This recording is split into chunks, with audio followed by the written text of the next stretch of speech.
During World War II, German submarines sank thousands of Allied ships. U-boats were so successful, many thought they could win the war, until the Allies launched an all-out effort to destroy them. 2 out of 3 U-boats would perish. 4 out of 5 U-boat sailors were killed. Yet, there was no shortage of volunteers to go to war in the Iron Coffin. Meet the sailors who manned the U-boats, next on Dangerous Mission.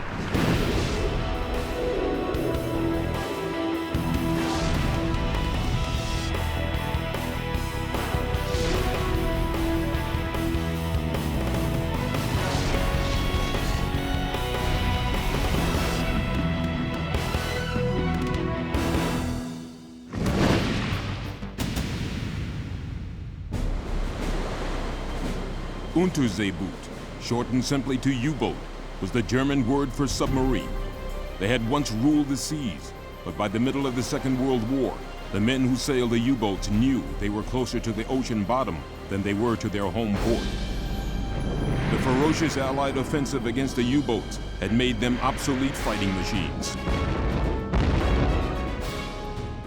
For most U-boat sailors, 1,000 miles from shore inside a steel tube, it was just a matter of time before their U-boats were found and destroyed.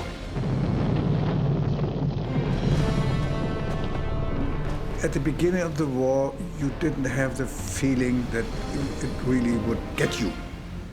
You said, "Wow, they won't get me, they won't get us." Later on in the war, you knew that you were taking a terrible risk the minute you left port. The number of my classmates was, at the beginning of the war, round about 450. And around about 230 lost their life in the war. And you can imagine what it means.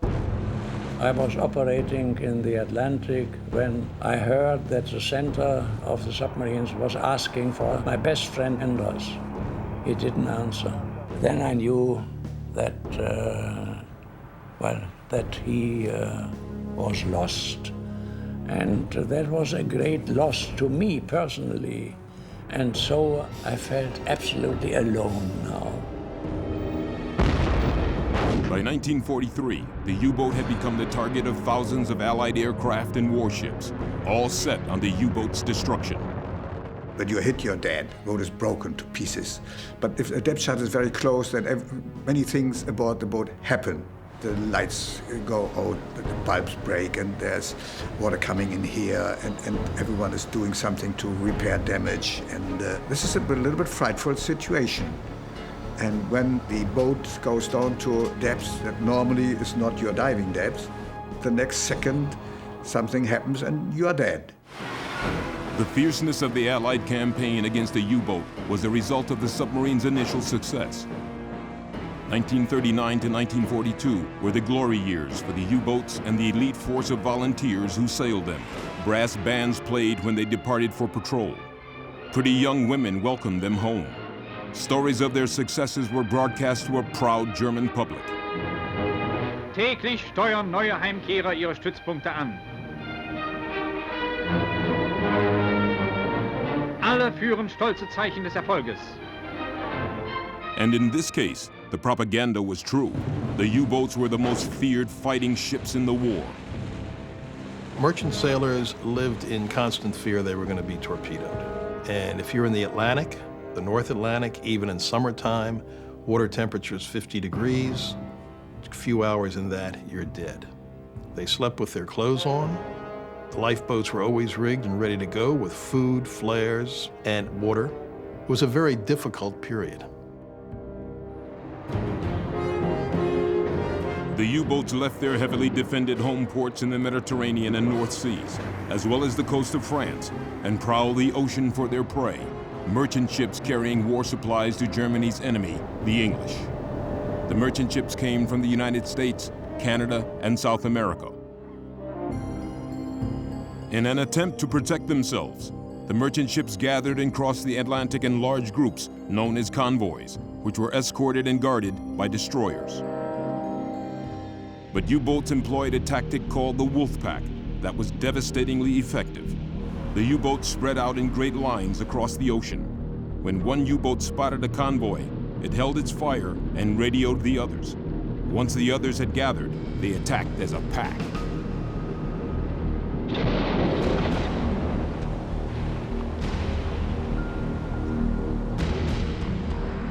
My first patrol as captain of the boat, we were positioned in a line of 40 subs. I was on the northern part of the line, and the convoy was detected by the southern boat. I dived and get the bearing of the convoy by sonar. I could sink 2 ships in this convoy. I could see the parts of the boat thrown up in the air. Initially, the wolf packs were unstoppable. For the men inside the U-boats, sinking British ships began to take on a routine.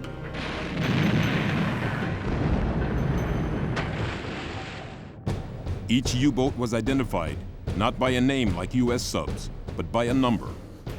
Volkmar Koenig was a midshipman on U-99.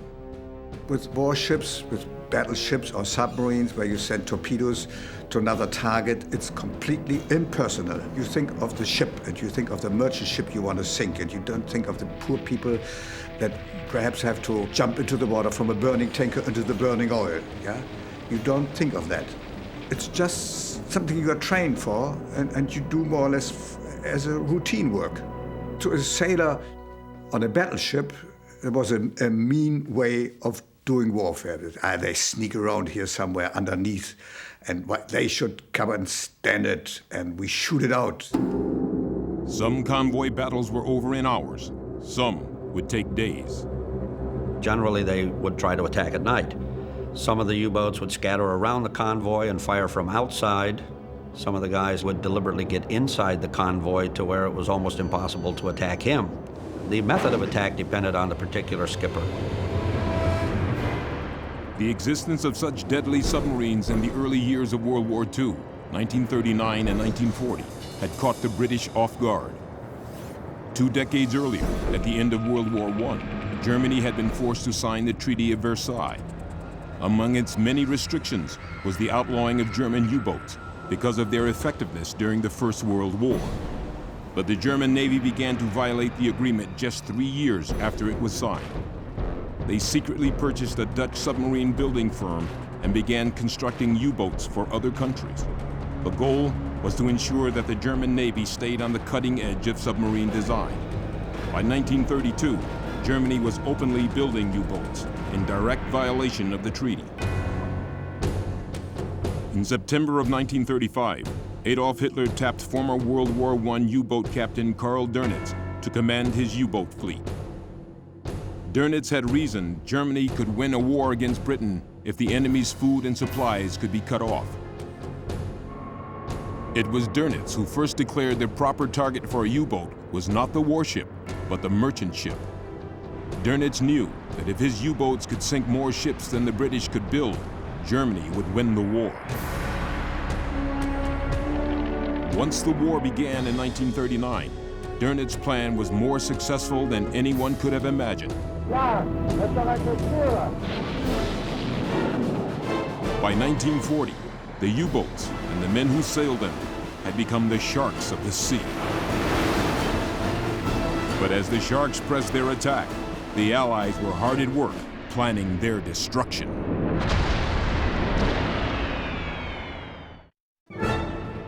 The German Navy, called the Kriegsmarine, commissioned 9 different types of U-boats. More than half were what they called the Type 7. This type sank more tonnage per boat than any other submarine. It required a crew of 51 sailors, 4 officers and 47 men. They coexisted 24 hours a day, 7 days a week, shoulder to shoulder, in a steel tube roughly the size of 2 railroad cars. The men on a U-boat lived and worked in a tight, confined space packed with weapons and machines. Each sailor's job was crucial. They literally held one another's lives in their hands. It made for a camaraderie that existed in few other places. It did exist in an aircraft where you had 6 or 8 or 10 people. if someone screwed up on the airplane, you could lose the plane. But they were dependent upon each other only for those 2, 4, 6 hours. When the plane landed, they dispersed. In the submarine, that crew was dependent upon one another for 2 or 3 months. That built a kind of camaraderie that I don't believe existed in any other military service. The fate of all men aboard depends on the last young seaman. If a seaman on lookout didn't see a destroyer, that is the fate for the entire boat and crew. On patrol, we didn't wear our uniform or ranks. We had just more or less the same clothing aboard. We know each other and we know who was the other one. Gunther Heinrich was the captain of U-960. We were over 8 weeks in the North Atlantic. And in this time, some boys do not see fresh air. And if any man aboard passes you, you could smell him. You did not look at him, you smell him. Kurt Diggins was just 27 years old when he captained U-458. I should say we were some kind of a family. I was very proud of my crew, and it was for me very important that this crew always were satisfied with the old man of 27 years who was their captain. The men working inside the claustrophobic confines of a U-boat had some unusual ways to relieve the stresses. Sailors crossing the equator for the first time were baptized into the new hemisphere. Old hands dressed as Neptune, king of the sea, and Thetis, his queen. Inductees were shaved and had the northern dirt washed from their skin. But the camaraderie on board never took away from the fact that the U-boat was a weapon of attack and destruction. Before the war, Admiral Karl Dönitz had determined he would need a fleet of 300 U-boats to cut the British supply lines across the Atlantic. But when Adolf Hitler launched his Blitzkrieg in September of 1939, the German Navy wasn't prepared. Dönitz had just 57 U-boats. Yet, in spite of their modest number, the U-boats were a lethal fighting machine. In their first year of action, U-boats sank 438 merchant ships, an aircraft carrier, and 11 other warships. Buoyed by their early success, the German Navy began building U-boats at a furious pace. As the U-boat Navy swelled in size, so did the number of young German volunteers.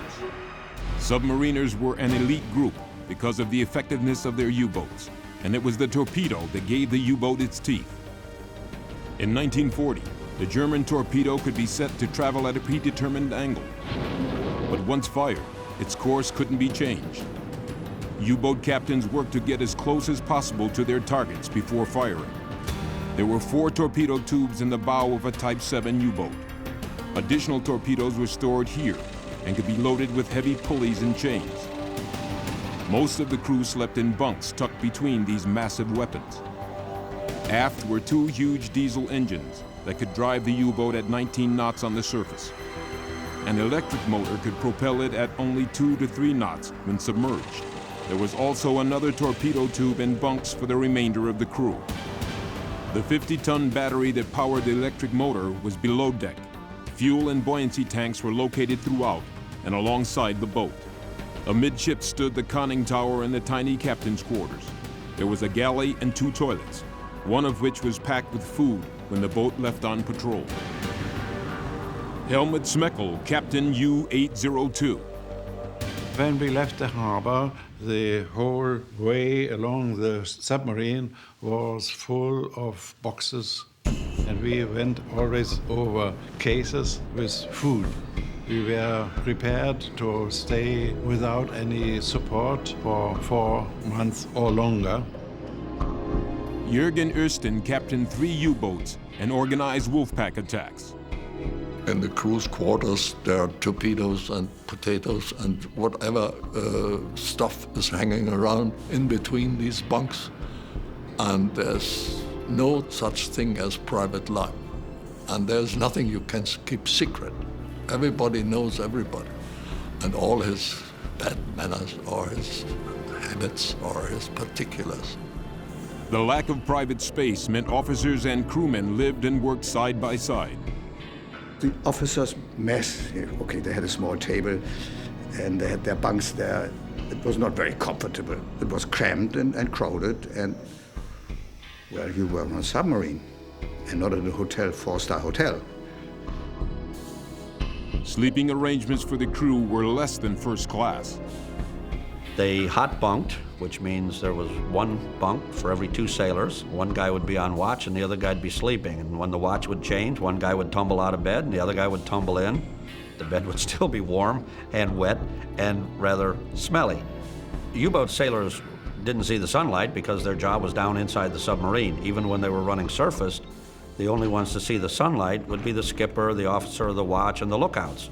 The torpedo mechanics never saw the sun because they were in the torpedo room. The engine mechanics were back in the diesel room. Their job was inside the sub. So they would go weeks, months at a time without ever seeing the sun. When U-boats submerged, they were slow and awkward to handle. Most U-boats only dove to escape enemy attack. Even when they wanted to stay underwater, U-boats were forced to surface 2 hours a day to run their diesel engines and charge the enormous batteries that propelled the submarine when it was submerged. Yet, in spite of their limitations, the wolf packs decimated the British convoys. The men who sailed the U-boats became masters at their special brand of warfare. It's like big game hunting. On the other hand, maybe just seconds, and then you turn from hunter to hunted, you see. And you try to trick the escorts, and the escorts try to catch you. It's, of course, a question of second stage thinking, meaning that you try to do the opposite of what your opponent thinks you will do.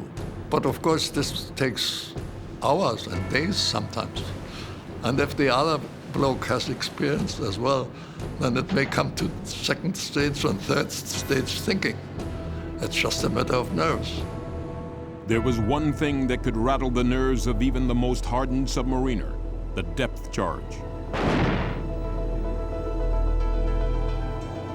Once submerged, a submarine was basically blind and defenseless. U-boat sailors had to wait out an attack and hope the destroyer missed their position.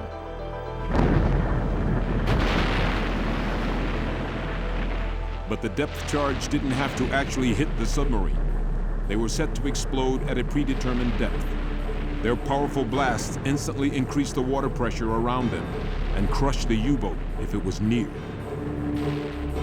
Gerd Tater was the captain of U-466. I have had water bomb attacks in the Mediterranean up to 8 hours. And we were counting at that time 180 water bombs. 181 to be correct. As the charges exploded around them, the U-boat sailors waited together to see if it was their day to die. When a U-boat submerged, sailors simply breathed the air locked inside the boat when the hatch was sealed. After 24 hours, the oxygen supply grew thin. Carbon dioxide filters and oxygen gas canisters could help, but after 48 hours, the sailors would have to resurface or die. Captains trapped in the boat with their crew tried to appear cool under fire. You try to keep your mind under control, which is not so easy. And of course, you have to keep up a certain confidence and appearance with the crew or members of the crew. There was a submarine commander in the control room who tried to make this appearance as well and had a book and was reading, but he had the book wrong time round. Whether they were reading a book upside down or simply waiting in silence, U-boat sailors knew the stakes were high. Unlike a surface ship, when a U-boat took a hit, it usually meant instant death for all hands on board. If they were close to the surface, they would basically drown. Any submarine, when it's holed, almost invariably stands on one end and begins to sink. So suddenly you're laying on the floor that used to be the bulkhead. It's dark. Your buddies, your tools, your spare parts are all falling down in a pile.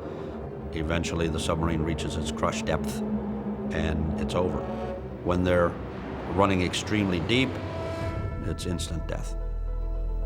Neither way is anything to look forward to. Still, U-boat sailors accepted the dangers of their mission. Every month, they sent hundreds of thousands of tons of British supplies to the bottom of the sea. By 1941, it looked as though nothing could stop them. Life on a German U-boat was hard, but it suited some men extremely well. Like the German Air Force, the U-boat service had its own aces.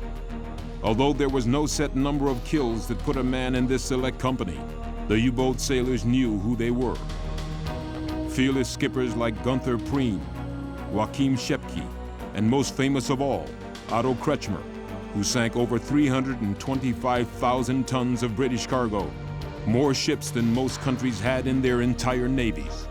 Volkmar Koenig was just 20 years old when he was assigned to Kretschmer's famed U-99. It was his first patrol on a U-boat. But the first impression is it's a very familiar atmosphere. Here the light is low, and there are noises and humming of some machines, and the music is coming off the radio. And it's not a sterile atmosphere, it's familiar, it's cozy somehow. I was lucky to come aboard a boat with a crew that had a lot of experience. They were old hands, and the captain was 28 years old. He was the old man. The men who held the title of U-boat ace had a cold-blooded confidence that defied the dangers around them. Kretschmer became an ace because he was cold-blooded and he was very intelligent. These two factors were the main reason for his success. I don't know what Kretschmer felt. He knew he was in a war, and he was commanding a little boat in the wide open spaces of the Atlantic, like a little Viking boat in former times. And he knew what risks to take, and he knew he could rely on his crew. U-boat ace Eric Topp sank 38 ships, 185,000 tons, the third highest total in the war. I never have had fear on board of a submarine, even in very dangerous situations. And of course, that had an effect on my crew, and they were relying on me. You know, when I met the wife of one of my men, she said to me, my husband says, when it is very dangerous, then I go into the pocket of my captain. So, you see, they were relying on me, and that is very important. But it was a sign of the dangers they all faced when 3 of Germany's aces were lost in March of 1941.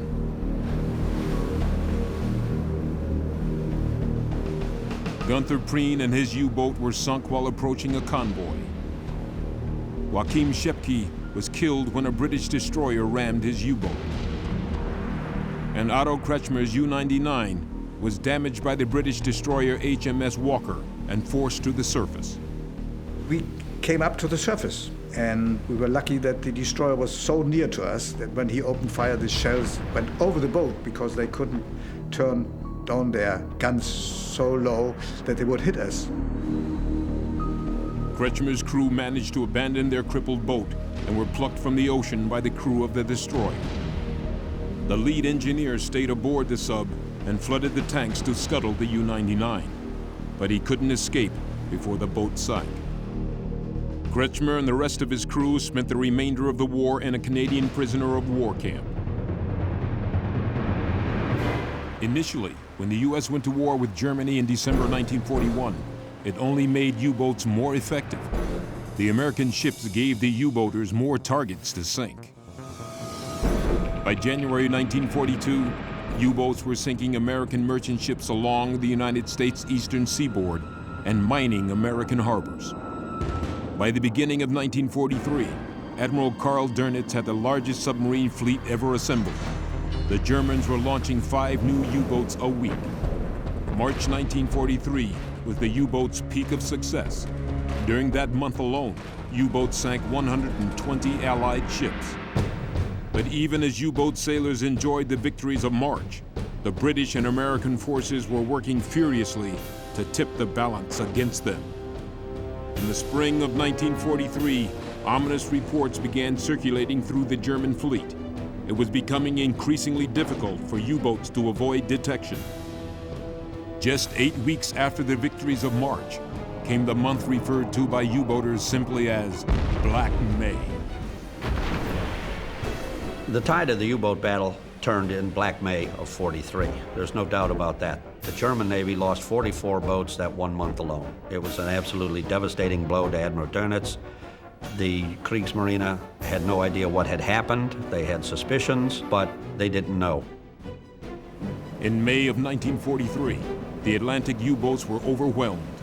Wherever they went, Allied warships and airplanes seemed to be waiting, ready to attack. And the punishment they rained down was more ferocious than anything the submariners had seen before. After May 1943, to a large degree, taking a U-boat to sea was a suicide mission. The Germans never again achieved superiority at sea the way they had up until May of '43. Even as the Kriegsmarine searched for answers, their once powerful hunters were being slaughtered, and the Allies were increasing the pressure. For the men in the German U-boats, it would only get worse. The dramatic reversal of fortune faced by the U-boat fleet in Black May of 1943 was the result of several things. Admiral Karl Dönitz had insisted on daily communication with his U-boats. Message decoders, known as Enigma machines, were on board every boat. The German codes had baffled the Allies for years, but by May of 1943, British code breakers had finally cracked them. Now, the Allies knew everything Dönitz said to his captains and everything they said to him. It became one of the Allies' most closely guarded secrets. Matter of fact, our biggest problem became how do you disguise the fact that you were breaking their codes? You couldn't go after every U-boat, or pretty soon the Germans would realize you were breaking the code. Ironically, on at least 2 occasions, Dönitz started to believe that we had broken the U-boat codes. Both times he had groups of naval officers and scientists look at all of the available data and determine if we were breaking their codes. Both times they said no, their codes, their Enigma machine, was too complex, too good. But broken codes were only part of the U-boaters' problem. By Black May, the Allies had also developed an airborne radar that airplanes could use to locate U-boats traveling on the surface of the ocean. Now, unless a U-boat was submerged, it would be found and attacked. On the surface, lookouts scanned the skies for enemy aircraft armed with submarine-killing machine guns and bombs. Once one was spotted, the U-boat made an immediate crash dive. We were trained to disappear from the surface within 30 seconds. And it took another 30 seconds to get down to 60 meters depth. If they couldn't get down fast enough, they would be halfway submerged with absolutely no defense, and the aircraft would finish them off easily. For U-boats spotted at nighttime, there was an additional Allied weapon that proved brutally effective. The Lee light was a 75,000 candle power light hung under the wing of a bomber. When they would find a U-boat on the radar, they would cut the engines, glide down on him, and at the very last moment, they would turn the engines on and turn on this Lee light, and suddenly the black of night turned into a floodlight right in their face. Their night vision was gone. They had no time to react, and it was generally over in a few seconds for the sub. By May of '43, the Allies had perfected high-frequency direction finders, nicknamed Huff Duff, that could pinpoint a U-boat from the electronic signal emitted by its radio. Now, as soon as a U-boat radio operator tapped out a message, the Allies triangulated his signal and within seconds knew his exact location. Suddenly, the main tactical advantage of a submarine, stealth, had been lost. By Black May, the Allies could not only find the U-boats, they also had new weapons to kill them. By May of '43, we had a significant number of B-24 Liberators. Liberator, in many respects, was the best anti-submarine aircraft of World War II. Liberator had tremendous range, carried a big sonar, and could carry a large payload of depth charges.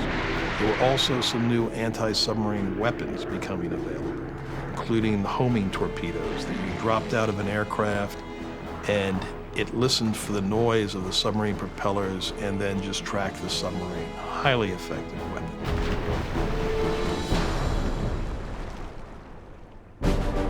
The Allies also built small aircraft carriers, known as jeep or pocket carriers, to accompany the convoys. More ships were equipped with hedgehogs, mortar-like weapons that hurled 24 bombs off the bow of a ship. Hedgehogs weren't set for a predetermined depth. They exploded on contact with the U-boat. Since they didn't explode unless they found their target, the Hedgehogs made it possible to maintain sonar contact with the U-boat throughout the attack. The Allies also created special hunter-killer groups. Earlier in the war, destroyers had to stay with their convoys. But as more destroyers became available, hunter-killer groups were tasked to go on the offensive.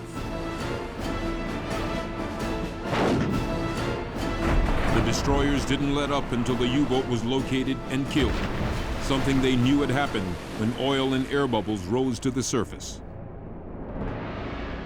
And if it took 2 days, 3 days, whatever, they would stay right with it until they killed it. The attack would just go on and on and on endlessly. When the destroyers would be running low on depth charges, they would rotate other destroyers in and just keep raining depth charges on them. Suddenly, by May of '43, Dönitz was losing a U-boat a day. Among the thousands who died was Dönitz's own son, killed when U-954 was sunk. Dönitz pulled his U-boats from the Atlantic while they tried to regroup. By May of '43, the German U-boat was obsolete. The Allies, given time, would always find it. The Allies just overwhelmed them with technology and numbers. When you put the technology and the numbers together with the code breaking, the U-boats just did not have a chance. Unaware the Allies had broken his codes, Dönitz feared that spies were learning the U-boats' locations from men on the base. He began sending submarines to sea at night, under sealed orders. Not even the crew aboard knew where they were going. Till the end of the war, and many years after the war, no one really knew that the code, the German naval code, was very complicated, could be broken. It became increasingly difficult for the U-boat to survive, much less launch an attack. On June 4th, 1944, just 2 days before the Allies were to storm the beaches of Normandy, the U.S. carrier Guadalcanal and 5 destroyers on patrol in the South Atlantic captured U-505 and its crew. This rare Navy film documents the capture of U-505. It was a sad comment on the fate of the U-boaters that while the capture was hailed as a victory to the public, inside the U.S. Navy it was met with anger and regret. Captain Dan Gallery was in command of the U.S. Navy Task Group. He had determined he wanted to capture a German submarine. I think a lot of it had to do with ego, but he also claimed that he would get the codes. Well, he didn't realize we already had the codes. The submarine was spotted on a Sunday morning just after church services on the carrier. The ship closed in on U-505 and bombarded it with depth charges. The sub shook them off, but was spotted again by aircraft. Ultimately, they damaged the submarine so badly it had to surface. Because Admiral Gallery decided to capture the submarine, he had already had the guns loaded with anti-personnel rather than armor-piercing ammunition, and they just fired to either kill the German crew or to chase them off the deck, which is basically what they did. And they sent whaleboats to capture the submarine. And Admiral Gallery was yelling "Hi-yo Silver" over the intercom, and they finally caught up with the submarine. Then they picked up everybody out of the water, and they put the submarine on the end of a tether and was bringing it back. Most people don't realize Admiral Gallery almost got into a lot of problems over that. He wasn't supposed to capture the submarine, he was supposed to sink it. If the Germans had found out that the submarine had been captured and the codes had been compromised, they would have changed the codes and all the work would have had to start over again. But Dönitz never learned U-505 had been captured. The German Navy assumed it was lost at sea with all hands, and they did not change their codes. 2 days later, on June 6, 1944, the Allies invaded France. By this point in the war, only one U-boat in 10 was returning from patrol. By 1944, Admiral Karl Dönitz and Adolf Hitler were fully aware that their U-boat fleet had become obsolete. But they also knew thousands of Allied warplanes patrolled the Atlantic looking for U-boats. If the U-boats stopped going on patrol, those planes would begin bombing German towns. So Dönitz continued to send the U-boat sailors into battle, where they faced a superior enemy and often their own death. At sea, U-boats shared the same radio frequency. They could hear when sunken U-boats failed to answer calls from Central U-Boat Command. There was a contact between the center of the of submarines and the boats that were operating outside. And of course they could listen when a boat wouldn't give an answer. So they knew that there was a lot of losses. But nevertheless, they did their duty. We as the captains were very clearly and frankly informed about the situation. From that time on, we were behind the development, and the hunters got hunted. The U-boats came out with a new device called the snorkel. As the sub was running just beneath the water's surface, the snorkel breathed in fresh air through one vent and spewed exhaust out another. That way, the U-boat could recharge its batteries and take on fresh air without exposing itself to enemy radar and attack. With a snorkel, a U-boat could stay underwater where it was safer 24 hours a day. But Dönitz couldn't produce enough snorkels to equip every U-boat, and eventually, Allied radar could spot even the snorkel's tiny profile. It was almost impossible to get 2 patrols out of a submarine after Black May of '43. The Allies were just too far ahead technologically in their detection and also in their anti-submarine attacks. The guys were still standing in line to volunteer for the U-boat force. I'm sure they didn't think they were going out to die. It was always the other guy's submarine that got lost. My submarine is going to come home. I'm sure that was their philosophy. As casualties mounted, U-boats were sent on patrol with inexperienced captains and crews. Many were sunk on their first and only mission. When you suddenly start losing, you cannot call time out and look at the Polaroid pictures of the other team. You can't get the X's and O's going on the chalkboard and then go back into the game. War is a lot more brutal when the whole concept of war is to put the other guy into a negative position and keep shooting and stabbing and bombing until he's dead. That's the unfortunate reality of war. U-boat sailors remain hesitant to criticize Admiral Dönitz. I'm convinced up till now that it was necessary to go out with our boats, even if it was very dangerous. It was war. What should we do else? Should we go to the East Front? It was as well dangerous. It was war. In July of 1944, German shipyards finally delivered the first in a new generation of U-boats, the Type 21 submarine. It could dive deeper and stay down longer than any U-boat before it. It could run faster underwater than on the surface and had a fierce array of new weapons. But the new generation of U-boat had arrived 2 years behind schedule, and even then, there were mechanical defects. For the U-boat sailors, the Type 21 came too late. By 1945, the ocean floor was littered with U-boats and their victims. The U-boat fleet had sunk 2,882 Allied merchant ships and 175 warships. Of the 842 U-boats that saw combat, 793 had been sunk. Until the final days of the war, U-boat sailors continued to go into battle. Well, I knew that the war was lost anyhow. And of course, I'm very sorry that some people still lost their lives because I sank their ships. Because if you know that the thing is lost anyhow, and you still run around sinking ships, it's a bad feeling. My last patrol, I met an American convoy with 6 big troop ships, and I saw the GIs on board and were laughing and smoking only 200 to 300 meters away. But I could not torpedo a ship. And because I could not torpedo those troop ships, maybe some 100 men had their lives still.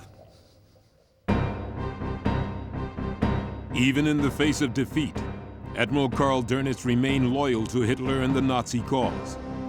Upon Hitler's suicide on April 30th, 1945, Dönitz became the second Führer of the Third Reich. On May 7th, 1945, Dönitz surrendered the German forces to the Allies.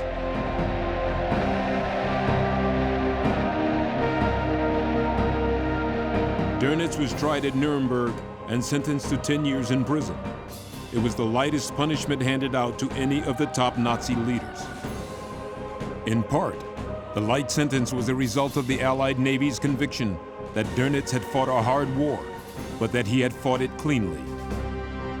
British Prime Minister Winston Churchill later confessed that Dönitz's U-boats were the only threat that had really frightened him. If the U-boat war had gotten off to the kind of a start that Admiral Dönitz wanted, it probably would have been a very short war. If he'd had 50 more U-boats to put around Great Britain in late 39, early 40, it probably would have forced a very quick end to what was then only a regional war. For a long time, England was down to about 2 weeks' worth of fuel. The German U-boats suffered the highest casualty rate in the German military. 39,000 men volunteered to go to sea in German U-boats.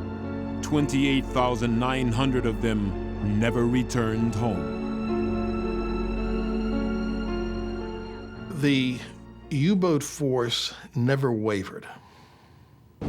The U-boat people at the submarine bases knew what was happening. The boats weren't coming back. Never once did they waver. They kept going out. I'm proud that they did this job. And it's easy nowadays to say, oh, come, they were idiots. And so, no, they knew what risk they were taking, but they were taking it for their country and for their families and for the cause they were fighting for. You're proud of this time because you were in it and you survived, and you know you were very, very lucky. For those who did survive, their lives would forever be altered. I'm not afraid to be dead or to die or to die.